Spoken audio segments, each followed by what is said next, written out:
Fenêtre sur l'emploi. On parle mécanique. Alors, pas mécanique avec le cambouis, les voitures, non, le vélo. Parce que le vélo, ça cartonne. Il y a les vélos électriques, évidemment. Et puis, il y a tous ceux qui font du vélo pour éviter de prendre leur voiture. On en parle avec Raphaël Roig. Alors, vous êtes déjà venu sur notre plateau. On n'était pas venu parler tout à fait de ça, puisqu'on avait un ébéniste sur le plateau, je ne sais pas si vous vous souvenez de notre émission, responsable de formation chez MEC ici, c'est Montreuil. Oui. On va parler de l'idée de former des gens qui sont des demandeurs d'emploi à ces nouveaux métiers finalement qui ont disparu, qui avaient disparu. Quelle est l'idée? Parce que j'ai vu que vous aviez travaillé pour remettre en scène, je fais ce vilain jeu de mots évidemment que tout le monde a fait, que vous avez travaillé avec une association, plusieurs associations locales de Montreuil pour accompagner ces demandeurs. C'est quoi l'idée? L'idée, c'est de travailler d'abord sur le territoire. La question du vélo, donc on est sur un moyen de transport local, court. Hein, il y a peu de gens, alors certains font des dizaines de kilomètres, et la plupart du temps, c'est pour des circuits, des trajets assez courts. Donc on est déjà sur une logique de localité dans le métier, dans l'usage. Et nous, notre idée, on est à Montreuil, donc MEC ici, c'est un réseau de manufactures collaboratives d'artisans, on en avait déjà parlé. Donc vous accueillez des artisans? Voilà, qui travaillent chez nous, on leur met à disposition un outil de production. Et l'idée, c'était de former sur le territoire de Montreuil d'Est Ensemble, donc c'est l'agglomération Pantin, Les Lilas, Romainville, Montreuil, des demandeurs d'emploi au métier de la mécanicité. Et il y a une demande énorme. Hein. Alors il y a une demande énorme, elle vient de plein de facteurs. Le premier, c'est le développement des usages. Alors la crise, le Covid a vraiment marqué le développement des usages, mais en fait c'est un cheminement qui se fait depuis les années 2000. Hein. Les usages ont doublé entre 2000 et 2010. L'usage du vélo, et donc nécessairement ça va créer de l'emploi. Il y a un rapport qui a été commandité par l'État l'année dernière, et on estime qu'il y a 80 000 emplois qui vont être créés. Indirectement liés à l'usage du vélo. Et directement l'usage de vélo. Donc dans les services, les infrastructures, et donc le tourisme aussi, parce que qui se développe. La France est aujourd'hui le deuxième pays en Europe de destination de cyclotouristes. Et donc c'est vrai que ça va créer de l'emploi. Et donc il y a aujourd'hui un besoin de développer des formations. Il y a eu plusieurs centaines de personnes qui ont été formées rien que sur l'année 2020 au métier de la mécanique cycle. Et c'est un métier assez particulier. C'est un métier qui est pas encore structuré. C'est un métier. C'est pas une filière. Il n'y a pas vraiment une filière. Hein. Non, pas vraiment. C'est encore en développement. C'est aussi des métiers qui ne sont pas forcément toujours très bien reconnus. C'est vrai. Je me souviens de gamin d'aller voir mon réparateur de vélo, parce qu'à l'époque on ne jetait pas les vélos, et que c'est une sorte de géotrouve-tout assez incroyable. C'est assez compliqué de gérer un vélo, parce qu'il y a plein de pièces, il y a plein de trucs. C'est pas simple, hein. Il y a de la mécanique, il y a des rayons, il y a plein de choses. Il y a plein de choses sur un vélo, c'est sûr. Il y a plein de manières aussi de travailler. Et nous, non plus... Notre idée sur Montreuil, c'est de travailler dans une logique de réemploi. Donc on travaille avec deux associations. Une première qui s'appelle Au-Cyclo, qui est un atelier collaboratif. Donc en fait, c'est un lieu où les usagers payent un abonnement pour pouvoir eux-mêmes apprendre à réparer leur vélo auprès des personnes qui travaillent pour l'association. Donc c'est là où les demandeurs d'emploi iront se former. Tout on à est fait. D'accord. Hein. Tout à fait. Physiquement, en tout cas. On mettra vos dates, c'est important. Il y a des sessions de formation. Combien de temps ça dure? Parce que en combien de temps on est capable? Quelqu'un vous amène un vélo. Et on parlera de l'électrique. Je ne veux pas qu'on oublie l'électrique, ce qui devient plus compliqué. J'amène le vélo. En combien de temps je suis capable de réparer tous les problèmes d'un vélo? Alors ça dépend. Alors il y a des problèmes qui vont être faciles. Alors, vous réglez un frein, 3 minutes. Dévoiler une roue. Ça peut être très long, surtout si c'est la première fois, vous avez passé votre soirée dessus. Quoi. Et nous, on va travailler sur du réemploi, donc ça c'est vraiment hyper important.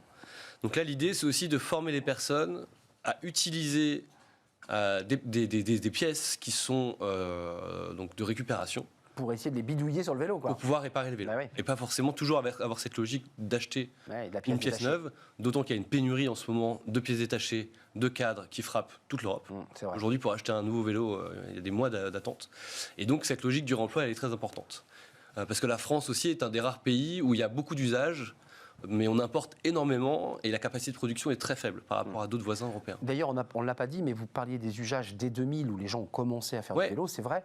Et là, on est dans le rapport de l'obsolescence programmée d'un vélo. Là, on veut réparer pour garder son vélo et pas racheter un vélo à bas prix fait en Chine, pour le dire simplement. C'est ça aussi l'idée. Tout à fait. C'est ça l'idée, c'est de remettre une idée d'économie circulaire aussi et de réusage. Il y a plein de cadres qui existent aujourd'hui de seconde main, de les réhabiliter. Dans les greniers, dans les garages. Exactement. Et vous me demandez l'électrique. Parce que là, l'électrique, ça se complique. Alors pour la mécanique, ça se complique. Bah oui. Pour la mécanique, ça se complique. D'autant que l'électrique a aussi ses inconvénients. Les batteries ne durent pas à vitam aeternam.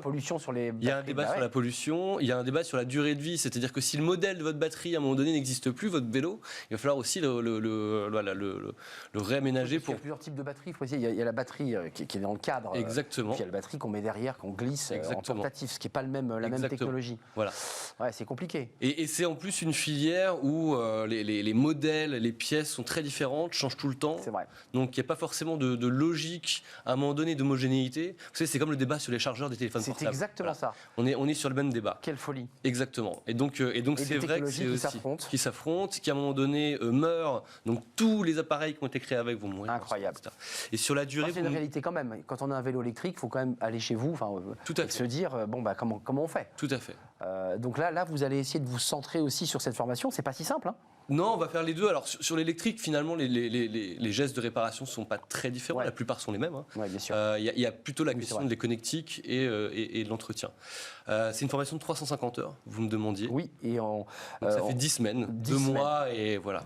En alternance, on est atelier et formation théorique. Comment ça se passe? On fait que de la technique? Alors on fait que de la technique, mais comme on est chez Ocyclo, qui travaille avec nous et qui héberge la formation, il va y avoir des moments où les apprenants, les stagiaires, seront au contact d'usagers pour justement travailler dans l'atelier. Et voir concrètement la relation clientèle, parce qu'il faut aussi être un peu psychologue avec le gars qui a son vélo, il l'adore. Tout à fait. C'est comme une paire de chaussures, un vélo. Quand on aime son vélo, on veut vraiment qu'on fasse attention à son vélo, j'imagine. Ouais, puis c'est des métiers qui s'hybrident, c'est-à-dire qu'aujourd'hui, si vous êtes juste technicien, votre carrière, l'évolution de votre carrière va pas être, va être très limitée. Raphaël Roy, je voulais vous remercier, responsable de formation chez Mec Ici. Je voulais simplement, Mec Ici, il faut aller sur le site pour ceux qui sont des demandeurs d'emploi, qui adorent le vélo, parce qu'il y a des gens qui sont passionnés de vélo. C'est le Tour de France en ce moment, il faut quand même le préciser. C'est la dernière semaine. Les dates de formation, je voulais qu'on les voit, parce que c'est important pour ceux qui voudraient s'inscrire.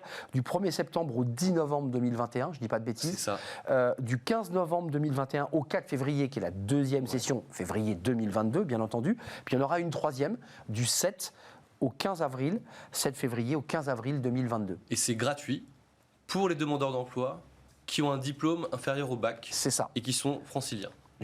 Totalement gratuit. Je voulais le préciser, mais c'est vous qui le faites et c'est bien mieux. Et c'est en partenariat avec Cocyclette, une autre association. Je ne l'ai pas cité, il y a évidemment Ocyclo et Cocyclette. Deux associations du territoire. On a été complet, Raphaël, il n'y a pas de souci. Raphaël Roy, merci d'être venu sur notre plateau pour terminer notre émission. Vive le vélo, ou vive le sport, comme disait Gérard Rolls. On se retrouve demain en direct, évidemment, pour de nouvelles aventures, à la rencontre de nouveaux invités. Merci pour vos réactions, votre fidélité. Je serai là, tout ira bien. Merci à toute l'équipe. Évidemment, Fanny Griesmer, Pauline Gratel. Merci à Emma pour l'accueil invité. Merci à Benjamin pour la réalisation. Et puis au son, Alex. Évidemment, bye bye, à demain.